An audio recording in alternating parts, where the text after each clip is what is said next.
Assalamualaikum warahmatullahi wabarakatuh. Apa kabar pemirsa? Senang sekali saya Muhammad Iqbal kembali hadir di hadapan Anda dalam program acara Salam Edukasi. Ini merupakan salah satu program unggulan dari instalasi promosi kesehatan RSUD Dr. Zainal Abidin Provinsi Aceh. Program ini akan memberikan edukasi dan juga informasi serta wawasan mengenai dunia kesehatan. Nah, di studio kita telah berhadir Dr. Fahrul Junaidi. Apa kabar dokter? Baik, terima kasih. Beliau merupakan dokter spesialis bedah vaskuler. Nah, untuk ini kita akan membacakan sedikit mengenai CV dari Dr. Fahrul Junaidi ini sendiri. Bernama lengkap Dr. Fahrul Junaidi, dokter ya. Tempat tanggal lahir di Kuala Simpang 10 Februari 1975. Yang sebentar lagi akan merayakan ulang tahun. Beliau merupakan lulusan dari Universitas Indonesia di bidang konsultan bedah vaskuler, dokter ya. Dan sekali, nah kita mengenal ya namanya bedah vaskuler itu merupakan salah satu bedah di bidang pembuluh darah. Nah, menurut dokter sendiri, apa sih sebenarnya dari bedah vaskuler itu sendiri? Ya, bedah vaskular itu merupakan bagian cabang dari ilmu bedah yang mengkhususkan diri dalam mengobati pasien-pasien yang terjadi gangguan pembuluh darah. Jadi mungkin banyak ya kita jumpai pasien-pasien seperti misalnya kaki diabetik ya yang sudah luka yang bertahun-tahun tidak sembuh, kemudian adanya pelebaran pembuluh darah yang biasa kita kenal sebagai varises ya, kemudian tumor dan hal-hal lain yang bisa kita sembuhkan dengan teknik pengobatan vaskular. Jadi kalau misalnya yang terjadi pada saat ini itu juga termasuk ke dalam salah satu tindakan dari bedah vaskular seperti tadi DM, diabetes ataupun memang kanker yang memang menjangkit langsung jaringan tubuh manusia. Semua penyakit yang berhubungan dengan pembuluh darah kita bisa melakukan pengobatannya. Nah, untuk di layanan yang terdapat di Rumah Sakit Zainal Abidin ini sendiri, dokter, apa saja sih keunggulan yang terdapat terutama di bidang bedah pembuluh darah? Ya, alhamdulillah Rumah Sakit ZA ini sudah dianggap level pelayanannya sudah maju ya. Kita punya modalitas yang pertama operasi prosedur. Jadi ada open prosedur ya untuk mengobati pasien-pasien yang memerlukan tindakan bedah vaskular. Kemudian ada lagi yang lebih canggih. Rumah sakit kita menyediakan ruang operasi hybrid, di mana di situ ada dua layanan. Yang pertama bedah open dan dilanjutkan dengan endovaskularnya. Endovaskular itu suatu metode pengobatan di bidang bedah vaskular yang akhir-akhir ini merupakan suatu level pengobatan yang lebih advance di bidang bedah. Di mana di sini kita menggunakan teknologi canggih yang disebut dengan SIAM.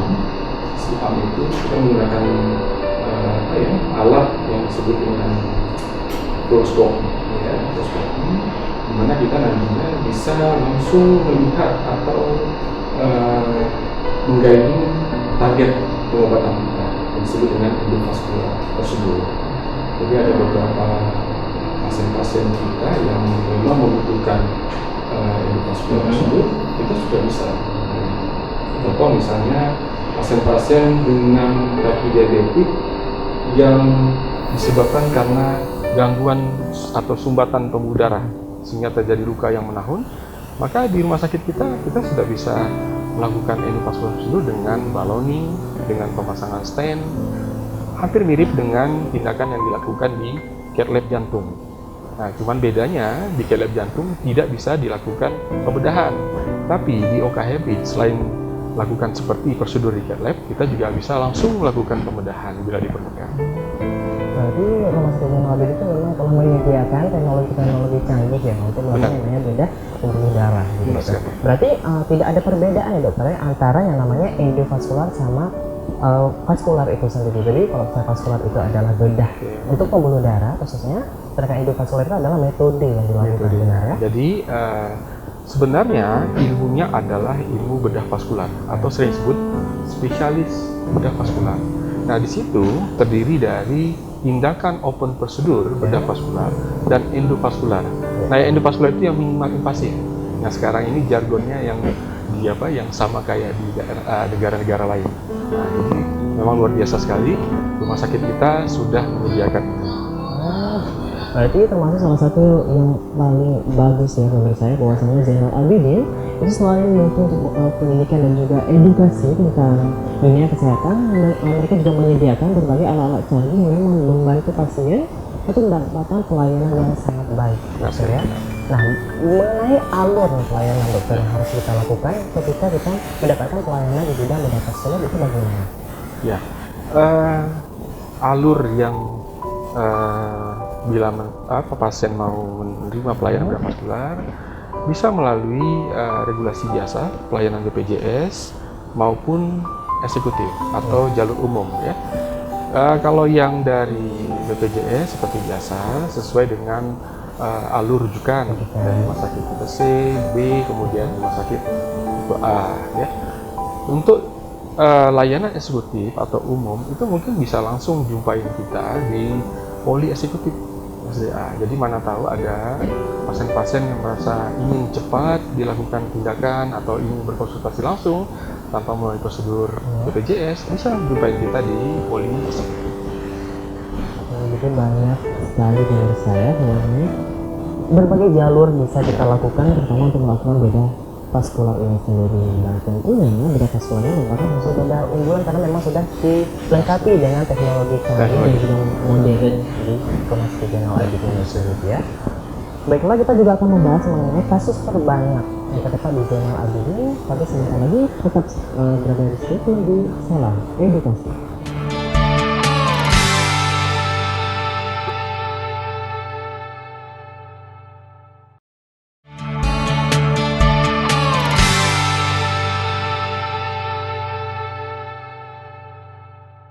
Terima kasih pemirsa, masih dalam program Salam Edukasi. Nah, bersama Dr. Fahru Junaidi, dokter spesialis bedah vaskular. Nah, dokter, tadi kan udah kita lihat nih mengenai kasus-kasus yang lebih dominan itu diadakannya bedah vaskular seperti kaki DM ataupun kaki gajah. Kaki varises. Ya. Nah, ada nggak sih dokter yang kasus-kasus lain yang mana bisa dijelaskan kepada pemirsa mengenai secara detail? Sebenarnya bedah vaskular tersebut itu masuk ke ranah pembuluh darah yang seperti apa, dan itu juga disebutkan adanya tumor ya dokter. Ya. Itu seperti apa? Bisa dijelaskan? Jadi di bidang saya di bedah vaskular itu menangani kasus-kasus pembuluh darah di luar jantung dan saraf, ya, di luar pembuluh darah bagian kepala. Jadi kalau kita bagi berdasarkan garis besarnya, itu bedah vaskular itu melayani kasus trauma vaskular, kemudian neoplasma atau tumor, dan penyakit-penyakit disebabkan karena regeneratif. Nah, di sini tadi saya sebutkan tadi DM dan varises ya. Nah, selain itu kelainan-kelainan seperti misalnya pembesaran pembuluh darah di aorta. Aorta itu ada di bagian dada dan bagian perut. Itu juga bisa kita lakukan pengobatan. Baik itu menggunakan open prosedur maupun endovaskular. Kalau open prosedur berarti kita harus melakukan operasi besar dengan membuka daerah perut atau dada. Tapi kalau menggunakan teknik endovaskular, kita cukup menggunakan masukkan alatnya melalui pembuluh darah di daerah paha kedua-duanya, tanpa harus menggunakan prosedur pembedahan. Nah, itu teknik endovaskular. Kemudian teknik kemoterapi untuk khusus tumor yang disebut dengan transarterial kemoterapi embolisasi juga bisa dilakukan di Rumah Sakit Zainal Abidin. Jadi biasanya kemoterapi itu dilakukan menggunakan suntikan ke seluruh tubuh, tapi dengan teknologi baru suntikan itu hanya diberikan untuk langsung ke tumornya tanpa menyebabkan obat kemoterapi itu masuk ke seluruh tubuh. Jadi cukup ke tumornya saja yang disebut dengan TACE atau transarterial kemoterapi embolisasi. Dan alhamdulillah rumah sakit kita juga bisa melakukan. Itu tumor itu biasanya kasus-kasus yang sering adalah tumor liver, tumor pada hati, pada ginjal, atau mungkin ada perdarahan misalnya varises oesophagus ya, pasien dengan muntah darah, kemudian dilakukan endoskopi, ternyata sudah di beberapa kali dilakukan endoskopi ternyata masih ada perdarahan, kita bisa tutup melalui teknik endovaskular, melalui pembuluh darah. Atau misalnya pasien dengan varikokel, ya biasanya varikokel kan bisa dilakukan tindakan pembedahan, ya kan? Nah, dengan menggunakan teknik endovaskular kita bisa juga melakukan tindakan itu.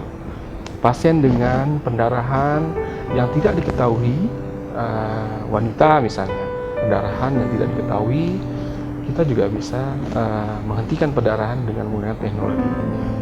Nah, kemarin kita juga sudah melakukan tindakan embolisasi. Pasien dengan riwayat operasi open batu ginjal. Ternyata setelah dilakukan tindakan pembedahan besar, terjadi perdarahan terus-menerus sehingga HB-nya turun. Ya, kemudian di ZA dikirim dari daerah, kita lakukan penutupan pembuluh darah tanpa merusak ginjalnya. Alhamdulillah, setelah dilakukan tindakan itu, buang air kecilnya sudah tidak berdarah lagi. Nah, memang luar biasa memang dengan menggunakan endovaskular teknik ini. Kita bisa melakukan tindakan yang menurut orang awam harus dilakukan tindakan open atau operasi dengan terbuka, tapi dengan teknologi yang sekarang yang dipunyakan Rumah Sakit ZA ini, kita bisa menggunakan minimal invasif dan waktu dan resiko yang bisa kita perkecil dan kita persingkat. Luar biasa menurut saya. Makanya kalau misalnya ada beberapa keluhan-keluhan itu langsung saja dokter ya ke rumah sakit, karena memang rumah sakit Zainal Abidin sendiri itu menyediakan alat yang sangat mumpuni, terutama untuk melakukan baik itu operasi ataupun memang pencegahan yang bisa dilakukan dalam skala kecil yang bisa meminimalisir yang namanya risiko dan juga waktu operasi yang lama. Nah, tadi kan dokter juga udah menjelaskan mengenai pendarahan ataupun alur operasi yang dilakukan, terutama dari beberapa rujukan yang dilakukan oleh masyarakat. Ya. Nah, itu untuk ini sendiri lebih banyak biasanya itu didominasi oleh kaum wanita atau kaum lelaki dokter yang mengalami kasus yang berbeda vaskular. Ya. Untuk kasus kaki diabetik ya, dengan komplikasi luka yang tidak sembuh ya, itu perbandingan 50-50. Nah, untuk kaki dengan kelainan vaskulitis atau radang pembuluh darah yang menyebabkan kakinya menghitam, itu didominasi oleh laki-laki. Mungkin disebabkan karena vaskulitis, paling banyak kasusnya disebabkan karena merokok ya. Nah, jadi kan jarang wanita yang merokok. Nah, jadi memang untuk di Aceh ini paling banyak kasusnya laki-laki untuk yang vaskulitis, artinya yang menyebabkan akibat rokok, menyebabkan kakinya menghitam. Nah, untuk tumor itu baru dapat kasus kita 1, itu laki-laki. Kemudian untuk kasus ginjal masih dapat 50-50 ya, yang sudah dilakukan tindakan pengangkatan batu ternyata berdarah terus, itu masih sama kasusnya. Nah, untuk chronic pain insufficiency atau varises yang paling banyak ini wanita. Yang paling banyak wanita. Mungkin ya wanita itu lebih banyak dipengaruhi oleh hormon ya, habis itu menggunakan hak tinggi kalau berjalan ya, kemudian pekerjaan sehari-hari yang lebih banyak berdiri ya. Nah, gitu.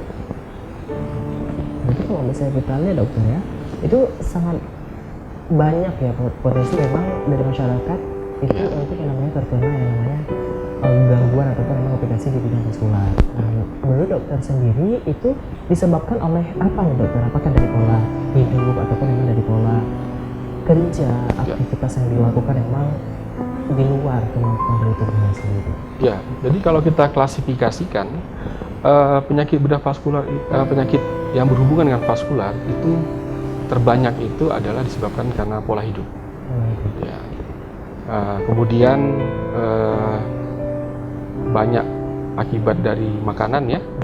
Untuk kasus yang disebabkan karena bawaan lahir atau herediter kecil sekali. Tapi memang paling banyak itu adalah pola hidup. Contoh misalnya burger disease yang saya sebutkan tadi. Pasien usia muda kemudian datang ke kita dengan kakinya menghitam, nyeri. Itu disebabkan karena merokok. Nah, terutama di sini juga selain merokok, makanan yang banyak mengandung lemak, misalnya, ya, tidak melakukan olahraga rutin, ya, sehingga hal-hal itu bisa menyebabkan gangguan pada pembuluh darah dan efeknya itu tadi ada luka, kemudian luka nggak sembuh-sembuh, dan ini komplikasinya bisa berisiko untuk diamputasi. Jadi memang paling banyak kasus itu justru di pola hidup. Mudah-mudahan dengan pola hidupnya atau dengan edukasi sehingga bisa merubah pola hidup, mungkin angka kejadian kaki-kaki yang penyakit vaskular yang advance atau yang memburuk itu bisa dikurangi. Paling tidak pencegahannya lebih bagus. Salah satunya juga memang berkonsultasi ya, konsultasi dengan dokter yang memang sangat mumpuni dokter ya. Jangan kita mengambil tindakan sendiri dan itu memang malah menyebabkan gangguan yang lebih besar. Dokter. Ataupun memang ada sih instruksi kepada masyarakat. Sebenarnya penanganan yang bagus ketika mengalami sakit umpama di bagian pembuluh darah itu dilakukan tindakan di rumah itu seperti apa sebelum kita konsultasi dulu? Ya. Jadi sebenarnya yang penting itu kita bagi atas preventif kuratif. Preventif yang paling penting. Artinya preventif itu kita harus bisa merubah pola hidup kita. Dengan kita mengetahui masalah apa sih yang bisa berisiko untuk gangguan pada pembuluh darah, contohnya tadi seperti kebiasaan ya, mungkin kita bisa mengurangi angka penyakitnya. Nah itu kemudian kuratif. Nah untuk tindakan pengobatan yang sebaiknya kita harus berkonsultasi kepada dokter mana yang terbaik untuk pengobatan untuk kasus-kasus vaskular, dan kita siap untuk itu. Nah dilanjutkan nanti setelah sudah dilakukan kuratif, kita mana perlu untuk melakukan rehabilitatif, kita bisa juga melakukan. Bersama masih banyak hal yang perlu kita bahas mengenai bedah vaskular. Jadi tetaplah bersama kami di Salam Edukasi.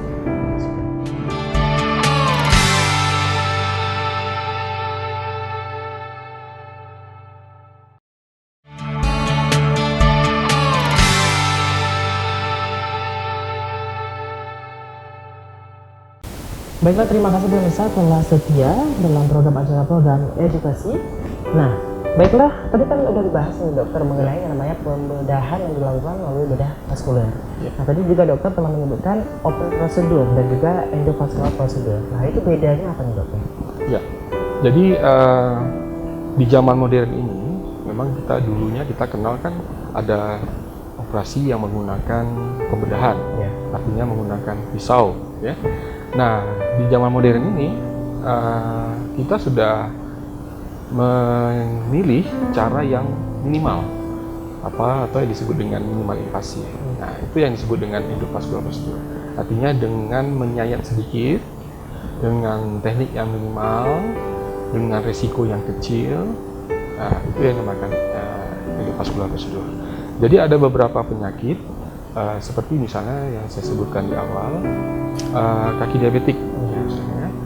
Jadi kita tidak perlu untuk membuka pembuluh darahnya dengan menggunakan pisau bedah, tapi hanya dengan memasukkan jarum, kemudian ada wire guidingnya, kemudian kita arahkan ke targetnya yang untuk kita obatin, kemudian kita masukkan balonnya di situ, dan pasiennya setelah kita lakukan, ya, tanpa harus dibius umum atau tanpa dibius separuh badan, cukup dengan lokal anestesi saja kita bisa sudah melakukan tindakan prosedur endovaskular. Nah, jadi pasiennya juga setelah dilakukan prosedur mungkin besoknya sudah bisa pulang. Nah, bila kecuali ada komorbid penyakit lain, ya. Tapi kalau murni hanya untuk itu saja, mungkin pasien tidak memerlukan perawatan yang panjang. Nah, dibandingkan dengan kita menggunakan open prosedur, kita harus melakukan penyayatan, kita harus melakukan pembiusan, dan hal-hal itu akan meningkatkan resiko dan waktu perawatan di rumah sakit yang lebih panjang. Jadi memang terdapat perbedaan yang sangat signifikan ya. Ya, benar. Tindakan yang dilakukan terutama untuk pembedahan vaskular ini sendiri. Nah dokter, dari penanganan telah dokter lakukan itu lebih banyak kasus-kasus ya seperti apa yang dilakukan terutama untuk pembedahan pembuluh darah ini? Dalam tahun ini yang paling banyak kasus yang kita terima adalah kaki-kaki pasien dengan diabetik dengan komplikasi kaki yang luka ya, luka. Nah ini mungkin disebabkan karena memang pengetahuan masyarakat tentang penyakit diabetik ini yang masih kurang ya, sehingga biasanya datang ke rumah sakit ZA dengan rujukan dari rumah sakit C dan B dengan komplikasi dengan pembuluh darah. Dan alhamdulillah memang di rumah sakit kita kebetulan memang disediakan alat itu, gitu. Jadi sehingga memudahkan sekali kita untuk melakukan tindakan pengobatan. Gitu. Selain kaki diabetik, kita juga yang kasus paling banyak itu chronic pain insufficiency atau varises yang disebut varises. Nah, kita juga sering melakukan tindakan endovaskular. Nah, di mana di situ kita melakukan teknik mechanical chemical ablasi vena. Artinya, vena itu kita lakukan penutupan dengan teknik endovaskular. Jadi, hanya dengan satu tusukan kecil saja kita bisa melakukan terapi atau menutup pembuluh darah vena sehingga resiko dan rawatan di rumah sakitnya lebih singkat. Dan pasien setelah kita lakukan bisa langsung beraktivitas seperti biasa dibandingkan kalau kita lakukan open prosedur. Biasanya terkadang ada beberapa masyarakat yang masih awam seperti yang dokter jelaskan, itu kan terkadang mereka pergi ke perawat-perawat yang tidak memiliki alat-alat yang mumpuni. Itu apakah itu termasuk salah satu penyebab kenapa mereka bisa baru menyadari bahwasanya kaki mereka itu sebenarnya memang butuh perawatan yang lebih intensif? Iya, itu seperti yang saya bilang pada awalnya tadi bahwa memang mungkin ya edukasi yang kita perlukan untuk masyarakat kita sebenarnya bagaimana sih pengobatan yang mumpuni untuk penanganan vaskular. Terkadang kelemahan itu adalah dalam investigasi atau mendiagnosa awal, sehingga misalnya contoh pasien-pasien dengan varises, mungkin opini masyarakat kita bahwa varises itu hanya untuk kosmetik saja, padahal ada komplikasi yang berbahaya yang ke depan hari yang dia tidak tahu.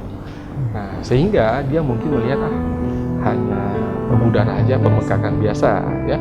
Nah, tugas kita untuk memberi edukasi selanjutnya kepada pasien sehingga jangan nanti sudah berlarut atau sudah mulai parah baru kita lakukan tindakan. Nah, hal itu akan meningkatkan resiko ya untuk pasien, kemudian lamanya penyembuhan dan banyaknya biaya yang harus dikeluarkan.